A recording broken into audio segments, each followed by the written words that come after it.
Hello once again, and this is another video of my CIT Vanquish PC case. What I want to show you is, if you saw my last video, I only managed to put one fan in it, but now I have actually figured out you can actually put two fans in the front. So we're going to open it up in a minute and I'm going to show you how that's done. But basically this case is, well, it's still good, I quite like it, but obviously it doesn't get used as much as it did because the other PC, well, when it was in the other room, this was a studio PC, I acquired another case for that, so now that's using that case, and this is basically being used as the spare PC now. So what we're going to do, we're going to have a look inside it and show you how to put the two front fans in. Right, so here we are, this is the front taken off. So here we go, so we've got two fans on the front here now.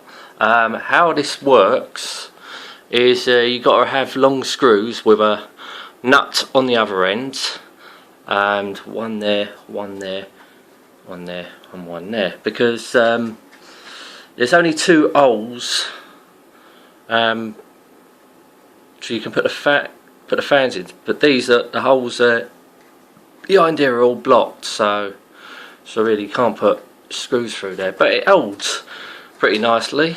So that's how you basically have to do it. So we'll look round the other side, so you can see just about, see where the nuts are, obviously down there, and same with down here and up there. I think you've got to take the hard drive out to achieve that, but no, not a problem. So yeah, not a lot going on in here at the moment.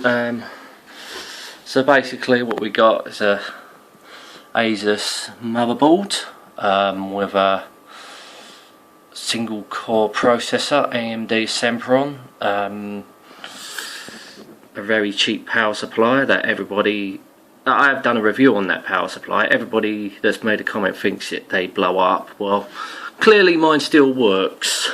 It hasn't blown up yet, but basically I'm only using it for like PC use. So if you put a big graphics card in, a big big CPU in, of course it's going to blow up.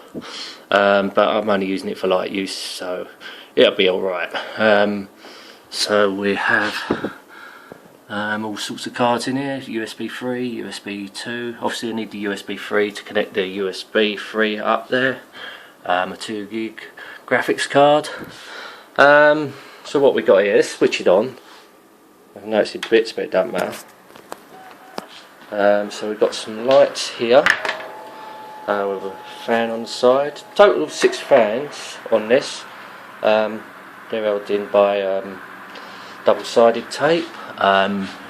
So we've got two of these. We've tried good fans, but they're very cheap. They're very cheap fans, but so I ain't got no colourful fans because I had to use them with another PC. I took the blue LED fans out, so they've all got white fans in, which is not a problem. But this PC don't really get used. It's a little bit messy in here, but there you go. But yeah, I quite like the case. It is a good case, so definitely recommend buying one if you want a budget case. I think it does give good cooling quality. To say it's good, now you can have two fans on the front, but they don't come with the screws. You have to buy the screws separately. Yeah, very good case. So yeah. Anyway, I'm going to end it now. Thank you so much for watching. Till next time, and goodbye.